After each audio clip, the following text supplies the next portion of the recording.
Alright, let's look at this question. Option A says Azure SQL Database. Azure SQL Database doesn't support advanced enterprise capabilities such as executing queries across multiple databases or scheduling tasks using SQL Server agent. Hence incorrect.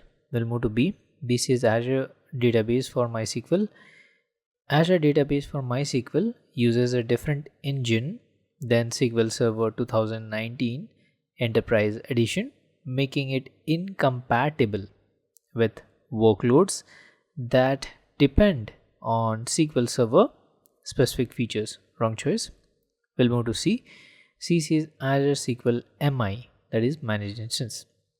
SQL Managed Instance aligns with the feature set of SQL Server 2019 Enterprise Edition, enabling seamless migration of enterprise workloads without sacrificing compatibility or functionality. Let's keep it. We'll move to option D now. This is Azure SQL Database Elastic Pool. SQL Database Elastic Pool spreads resources across databases, making it unsuitable for migrating SQL Server 2019 Enterprise Edition workloads that depend on full feature support. Let's delete this. We'll lock option C as the right answer, that is Azure SQL Managed Instance. Okay, now let's look at this question. Option A says select. Select defines which columns to return but has no impact on how rows are filtered or which index are used. Incorrect. We'll move to B. B says where filters rows using indexed columns, helping the query optimizer choose an index driven execution plan. Let's keep it. We'll move to option C. C says join. Join merges data across tables for relational logic but doesn't affect index usage without accompanying row filters. Wrong answer.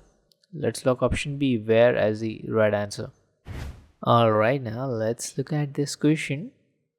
Here we have a situation where we need to make sure that databases remain inaccessible from public internet. Option E says Azure Application Gateway. Azure Application Gateway manages HTTP traffic but doesn't support private access to Azure SQL databases, which is essential when avoiding internet exposure. Incorrect. We'll move to B. B says Azure Traffic Manager. Azure Traffic Manager balances endpoint traffic across regions but doesn't enable private access to Azure SQL databases, which is required to avoid internet exposure. Wrong answer. We'll move to option C. C says Azure DNS. Azure DNS resolves domain names but doesn't provide private access to Azure SQL databases. We'll delete this. We'll now move to option D. This is Azure Private Link. Azure Private Link enables private access to Azure SQL databases from virtual machines, ensuring the connection avoids internet exposure. That being said, Azure Private Link is the right answer. Okay, let's look at this question, which is all about merging relevant rows from both tables. This is easy if you have familiar about SQL queries and all. So merging both tables should be the correct keyword to determine the correct answer. Let's look at option A. A says set. Set alters existing data within a table but doesn't retrieve combined rows from multiple tables. Example, we use update a table then set, right? So this is incorrect. We'll move to now B. B says values. Values we generally use with the insert statement, right? Values inserts new entries or builds temporary data sets but doesn't pull related rows from multiple tables. Wrong answer. And move to C. C says key. Key sets up table relationship or uniqueness rules, but again doesn't retrieve combined data between tables for both tables, right? We are left out with one option, that is join, and we know join combines rows from multiple tables by matching related data, fulfilling the need to combine records in a single result set. We have different kinds of joins like inner join, outer join, those kind of things, right? Where we join tables. That's what is required. Let's lock option D, join, as the right answer. Alrighty, we have an interesting question. This is a multiple choice question. We need to select three correct answers. Option A says you are assigned the reader role on a resource group that holds the Azure SQL database. A reader role allows viewing metadata in Azure portal but doesn't enable querying SQL data. Incorrect. We'll move to now option B. B says you have select permission on the products table. Select permission enables retrieval of data rows from the products table when executing a query. Let's keep it. We'll move to C. C says your login exists as a user inside the Azure SQL database. Azure SQL database requires a valid user entry to authenticate and allow user query execution on its tables. Let's keep this again. I'll move to the last option, that is option D.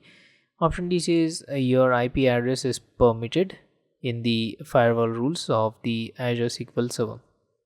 Azure SQL Server SQL blocks traffic from unapproved IPs to protect against unauthorized access.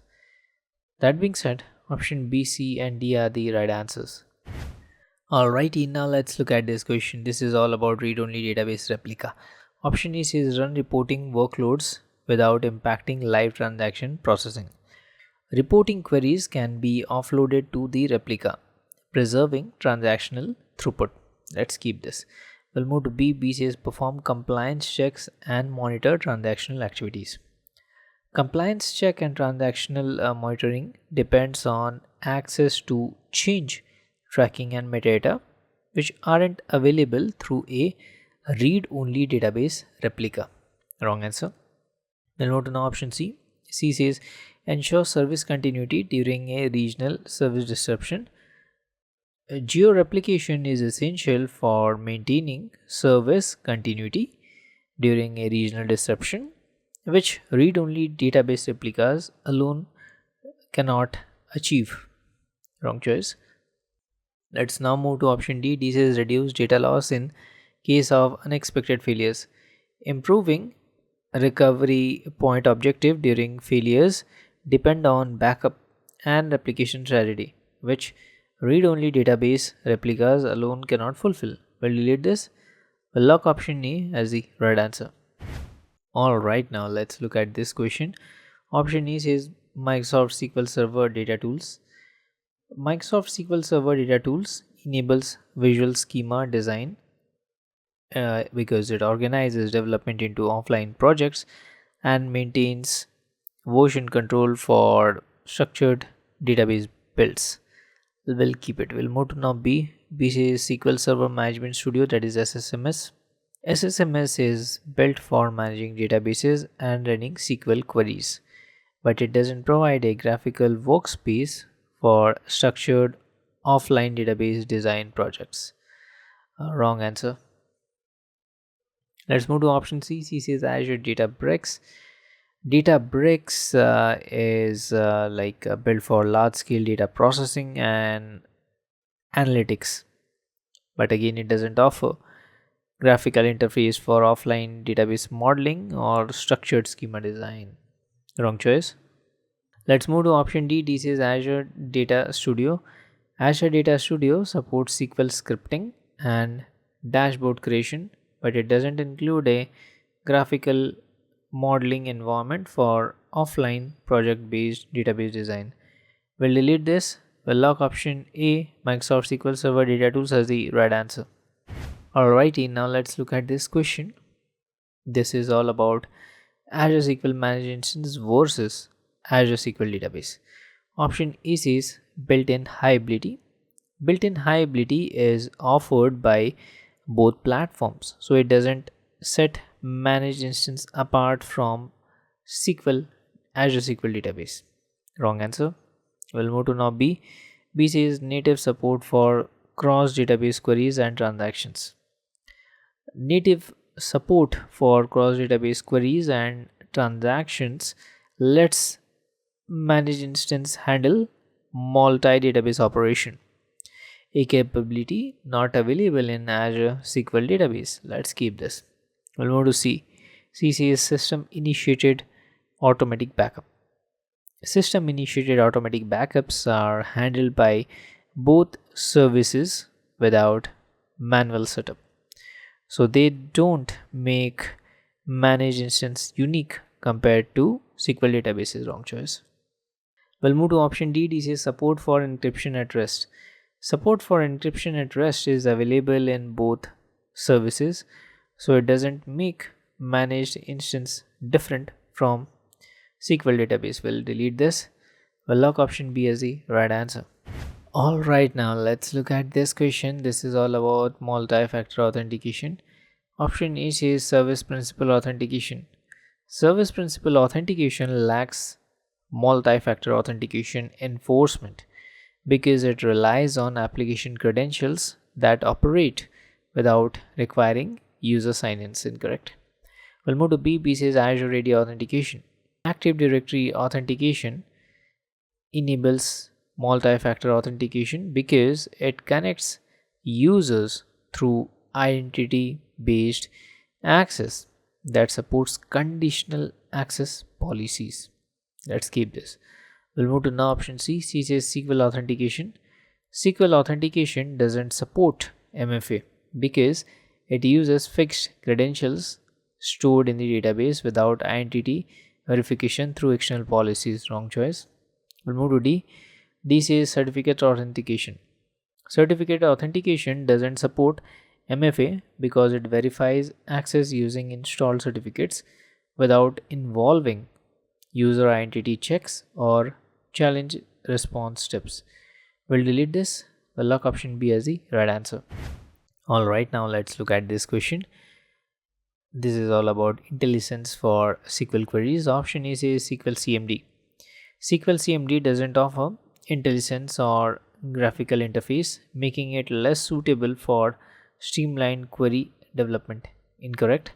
We'll move to B. B says SQL Server Management Studio SSMS. SQL Server Management Studio runs only on Windows, making it unsuitable for developers working on Ubuntu systems. Wrong answer. We'll move to C. C says Azure Data Studio. Azure Data Studio works across Windows and Ubuntu, offering IntelliSense and model interface for efficient SQL development. We'll keep it. We'll move to D. D says Azure Data Explorer. Azure Data Explorer is built for analyzing telemetry and log data, not for querying Azure SQL databases. We'll delete this. We'll lock option C, Azure Data Studio, as the right answer. So please don't go away. Let's meet in next part of this series.